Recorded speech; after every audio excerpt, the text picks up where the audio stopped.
Hi there, it's Matt here, and welcome back to the podcast. Now, in our last episode, we spoke about sleep pressure and adenosine, how it makes you tired in the evening, and then after sleep has cleared that adenosine away, why you will feel enlivened and awake the following day. But sleep pressure is only one half of the sleep-wake story.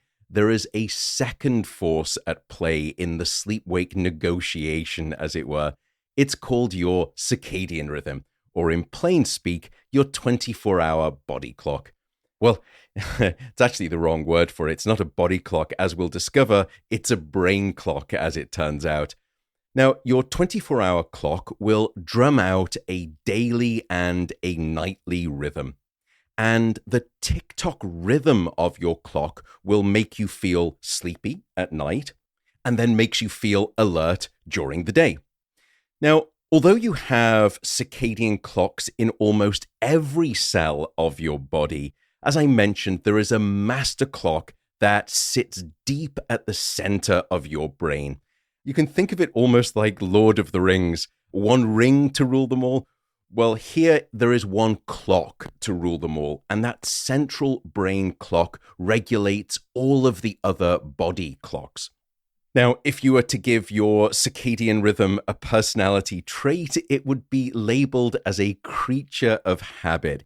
It never stops ticking out its rising and falling rhythm, day after day, night after night. For diurnal species that are active during the day, like us human beings, the circadian rhythm will start drumming out its loud, activating beat just before you wake up in the morning. And that drum beat just gets louder and stronger into the mid-morning hours and into the early afternoon. And this is when you will hit your peak alertness, your peak performance on several different measures that we can assess in the laboratory. We'll come back to what happens in the middle of the afternoon in just a second. But by the end of the evening, the circadian tick-tock beat begins to slow down. And as it tips into its awesome downswing, so too will drop your alertness. In other words, you're going to start feeling sleepy. And the drumbeat of your circadian rhythm keeps slowing down throughout your night of sleep. And it will hit its lowest point in the middle of your sleep phase. And once it hits that low point, what we call the nadir, it will stay low for a few hours, and then the beat picks back up.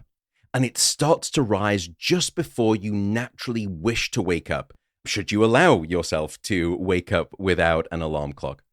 And then it starts all over again, rising in its loud beat to create the breath of daytime wakefulness and dropping to create the calm exhale of sleep at night. So a rising and dropping, the waking inhale, the sleeping exhale, inhale and exhale.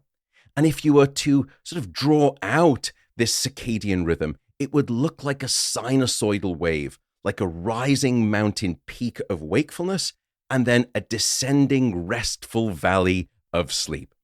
Your circadian rhythm, by the way, knows nothing about your levels of adenosine sleep pressure.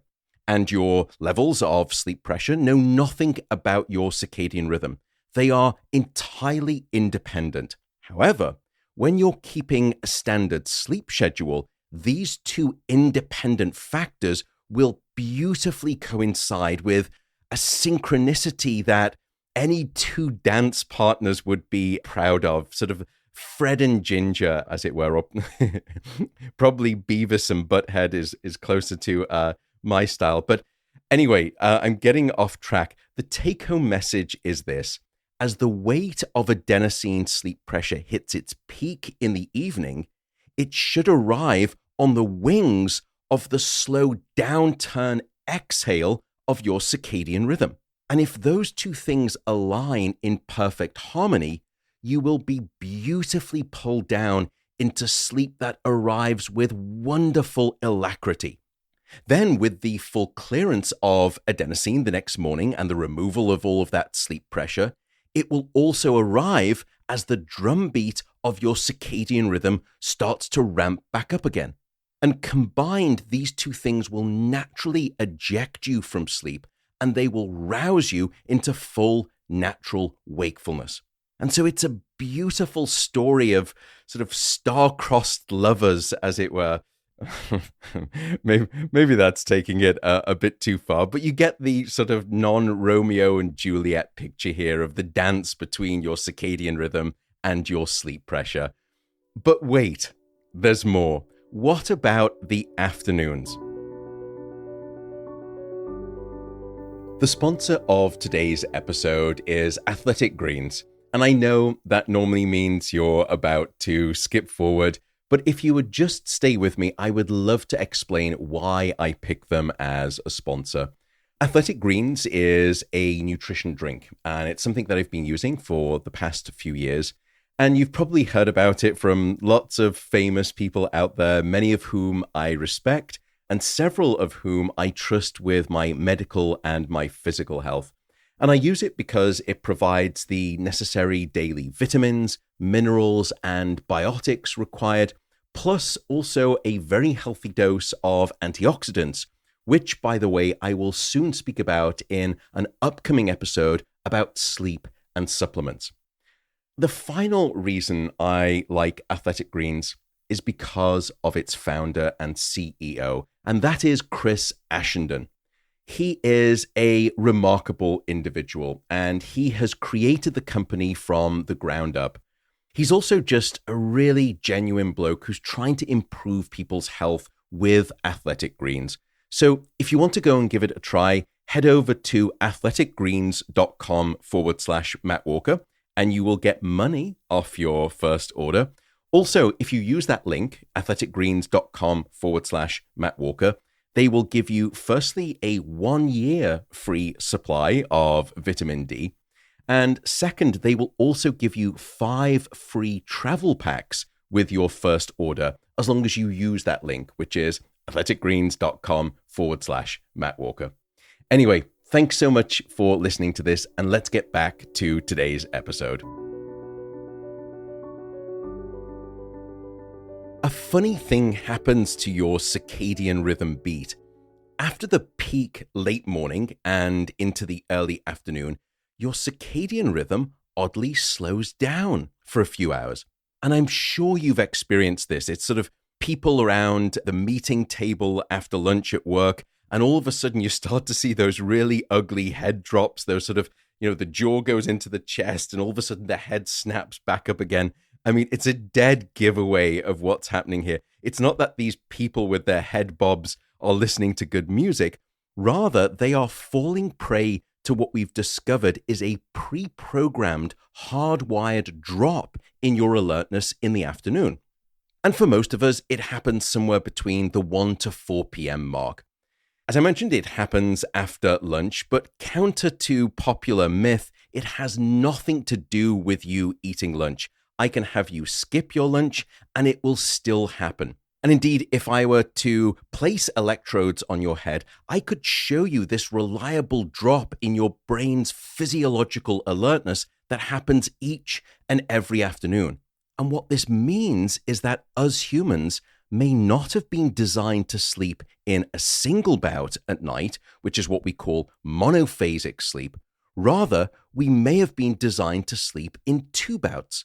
In other words, one longer bout at night, and then a siesta-like nap in the afternoon. Now, don't worry, naps will be treated in an entirely separate episode, and we'll double-click and dive deep into naps.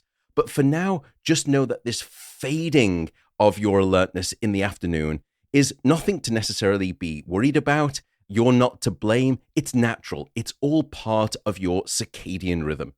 So that is your circadian rhythm, briefly explained, which combined with sleep pressure will accurately explain when you want to be awake and when you wish to be asleep. So why then are we all a little different in our timing? Why is it that some people will cash it out in the evening, very early on, and they'll be in bed, by 8 or 9 p.m. in the evening? And why is it that other people don't wish to get into bed and fall asleep through until the wee hours of the morning. This is what we call your chronotype. And that will be the topic of the next several episodes in this podcast series. Instead, I will simply now sign off. I will say good night and thank you so much again for listening to the podcasts. As I mentioned before in the previous episode, if there's any advice that you have for how I can be doing this better, please just say hello and drop me a message on Instagram. I am there as the handle Dr. Matt Walker, doctor with a DR. And I just want to make clear that I'm not a medical doctor and none of the content in this podcast should be considered as medical advice in any way, shape, or form, and nor prescriptive in any way. Thanks very much, and I'll see you in the next episode.